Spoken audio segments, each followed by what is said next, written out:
না।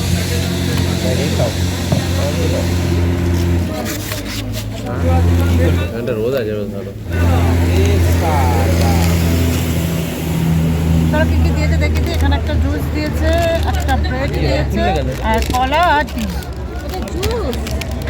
Juice juice juice.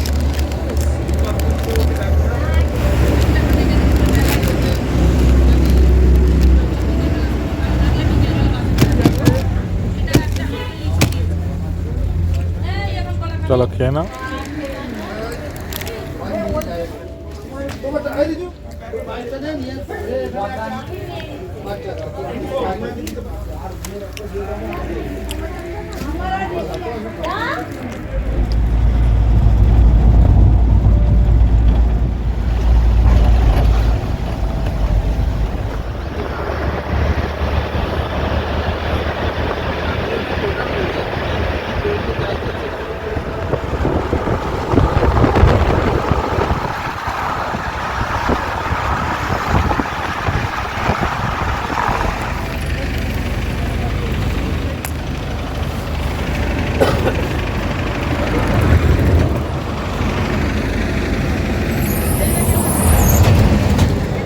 দেখ ভিডিওটা শুধু দেখ, মারাত্মক রকম সুন্দর লাগছে। আমরা এখন আর একটা ধাবা দেখে দাঁড়িয়েছি, এখানে লাঞ্চ হবে। তো কাল থেকে জেনে গেছিলাম আজকে লাঞ্চে কি মেনু আছে, চিলি চিকেন, ফ্রাইড রাইস, আর কি আছে, আর কিছু আছে। এটা কি পড়েছে জ্যাকেটে? ওই তো সেই খেতে গেলাম, জুসটা খেতে গেলাম, ও নাড়িয়ে দিল, পড়ে গেল, কালো বলে বেশি করে বোঝা যাচ্ছে। জুসটা খাচ্ছিলাম আর বোন নাড়িয়ে দিয়েছে, পড়ে গেছে, কালো বলে বেশি দাগটা বোঝা যাচ্ছে।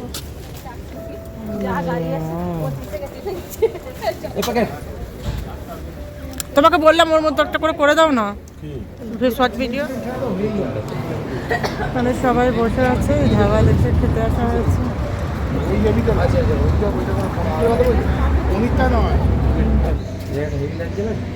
কি সুন্দর লাগছে এখানটা।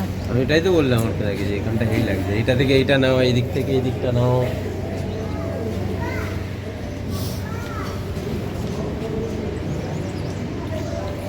তো যে ধাবাটায় আমরা দাঁড়িয়েছি, এখানে পেছনের দিকে একটা ব্যালকনি টাইপের আছে, পেছনের ভিউটা দারুণ। এখানে এসে সব এখন ফটোশ্যুট হচ্ছে, শর্ট ভিডিও হচ্ছে, সবই চলছে এখন। কি সুন্দর লাগছে, পেছনের ভিউটা দারুণ। এই ভিউটা নেওয়ার জন্যই কখন থেকে গাড়িতে ওয়েট করছিলাম, যে মানে আমাদের দিকে কখন পড়বো। আমরা উল্টো সাইডে পড়ে বসেছিলাম, আর উল্টো সাইডে এই জিনিসটা পড়ছিল, তো এটা কিছুতেই নিতে পারছিলাম না। তো ওই ধাবার পেছনের দিকে এই জিনিসটা পেয়ে গেছি। কি সুন্দর লাগছে।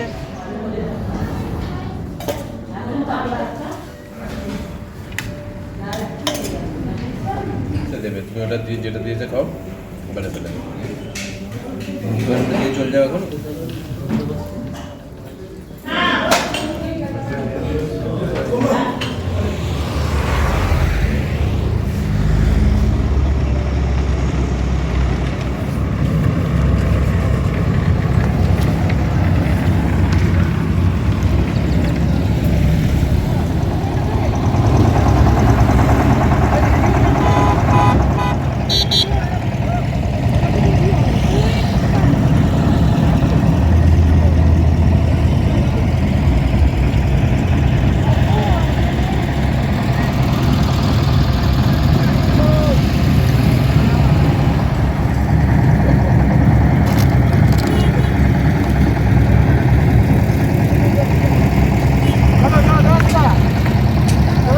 এটা কোন জায়গা ছিল?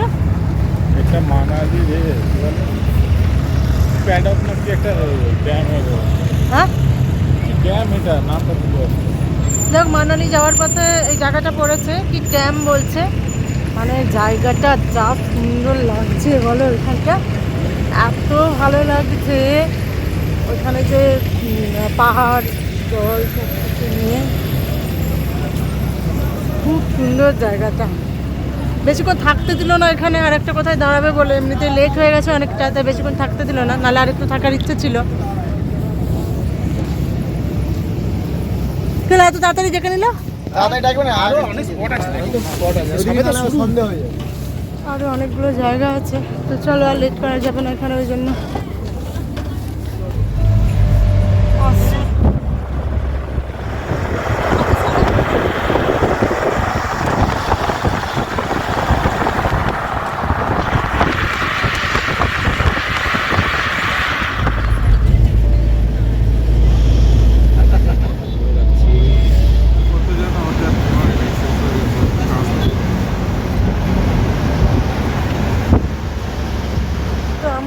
যাচ্ছি রিভার রাফটিংয়ের ওখানে। বোনেরা তো উঠবে বলেছিল, আমার ওঠার ইচ্ছে করছে না, কারণ ঠান্ডাতে আমার ভালো লাগছে না। তারপর জানি না বোনরা কী করবে, ওরা এগিয়ে গেছে। আমার একটু শরীরটা খারাপ লাগছিলো বলে আমি একটু পেছনে পড়ে গেছি। এমনিতেই বাস যায়নি, তার উপরে অ্যাসিড হয়েছে, শরীরটা আর ভালো লাগছে না। তারপর এখনও কতটা রাস্তা আমি জানি না, এখনও কতটা না এই পাশে না, মানে এমনি মানালি যেতে ঘন্টা 1-1.5 ঘন্টা। এখন 1-1.5 ঘন্টা, ভাবলেই আমার ভয় লাগছে কী হবে জানি না। আর আমি পাচ্ছি না, পেট পুরো ফুলে গেছে।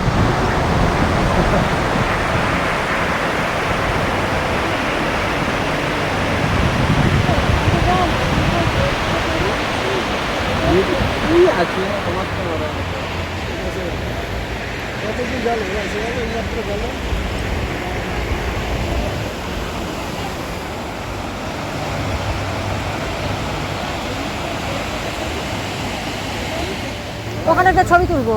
স্লিপ করলে না একদম জলে।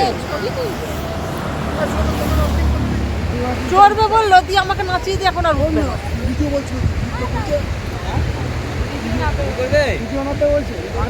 ও চললে চড়তাম, ভিজে গেলে চড়বো না। আমি ভেবেছিলাম খুব ঢেউ ভিজে যাবে, ভিজে তো যাবে না। তো চলেও দেখো, সিনারিটা শুধু দেখো, সুন্দর বললেও কম বলা হবে। এখানটা দিয়ে নামা যাচ্ছে না, নাহলে নামতাম। এত সুন্দর লাগছে আমার এখানে, বেশ জলে হাত দিয়ে ছবি তুলতে ভিডিও করতে খুব ইচ্ছে করছে, কিন্তু ওরা কেউ নামতে চাইছে না, তাদের ঢাল ঢাল মতো তো সেই জন্য নামতে চাইছে না। দেখা যায় সুন্দর বললেও কম বলা হবে। মানে এত সুন্দর জায়গা সত্যিই আমি দেখিনি, ফার্স্ট টাইম দেখছি এত ভালো জায়গা।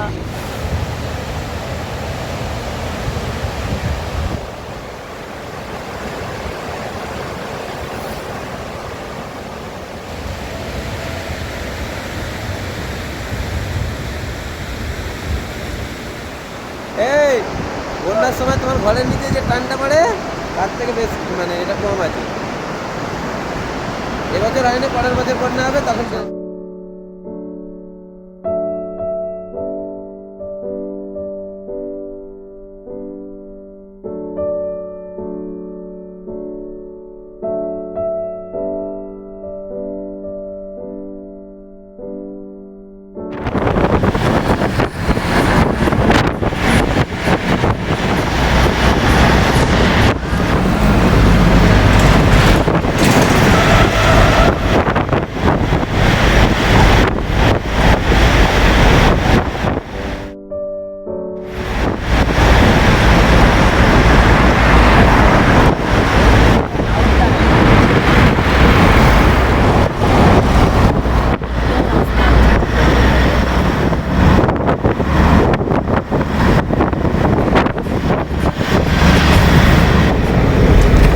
সবই বুঝতে পারছি দিদি।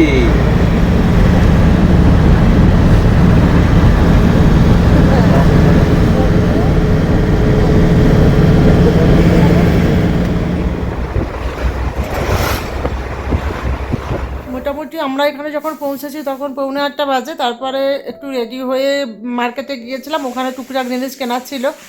কালকে যেহেতু সোলাং ভ্যালি যাবো সেজন্য কিছু জিনিস আনা হয়নি, সেগুলোর জন্য গিয়েছিলাম। তারপরে এসে একটু গল্প করছিলাম আর ভূমিকম্প হয়ে গেল, যেটা দেখে আমার প্রচণ্ড ভয় লাগছিলো। আমি ভেবেছিলাম নর্মালি হয়তো মানে ক্যাজুয়ালি কথাটা বলেছিলাম সুজনকে যে ভূমিকম্প হচ্ছে, আমি ভাবলাম হয়তো ও হয়তো খাটটা নাড়াচ্ছে। তো তারপরে আমার এত ভয় লাগছে, খাওয়া দাওয়া প্রায় বলতে গেলে আমার করতে ইচ্ছে করছিলো না, এমনিতে অ্যাসিডের জন্য খেতে ইচ্ছে করছিল না। তার উপরে আবার এটা দেখে আমার এত ভয় লাগছে, কারোরই ভয় লাগছে না, শুধু আমার ভয় লাগছে। আমি এইসব ব্যাপারে খুব ভয় পাই। তো আজকে আমি জানি না ভালোভাবে ঘুম হবে কি না। তো তোমাদের সাথে তো তারপর থেকে আর এসে কথাই হয়নি, ভাবলাম ব্লগটাও তো শেষ করা দরকার। তো ব্লগটা শেষ করার জন্যই আবার মানে ক্যামেরাটা অন করলাম। তো যা হোক, চলো সবাই খুব ভালো থেকো, সুস্থ থেকো। ব্লগটা কেমন লাগলো অবশ্যই কমেন্ট করে জানিও, আর ভালো লাগলে লাইক কমেন্ট করে দিও, শেয়ার করে দিও ভিডিওগুলো, তাহলে আরও 5 জনের কাছে যেতে পারবে ভিডিওগুলো। তো তোমাদের কমেন্টের ওপরেও কিন্তু অনেক কিছু নির্ভর করে, তোমরা প্লিজ কমেন্ট করে জানিও, ভালো খারাপ যেটাই হোক সেটাই কমেন্ট করে জানিও। আর সাবস্ক্রাইব করতে তো পয়সা লাগে না, প্লিজ চ্যানেলটাকে সাবস্ক্রাইব করে দিও। চলো টাটা সবাইকে।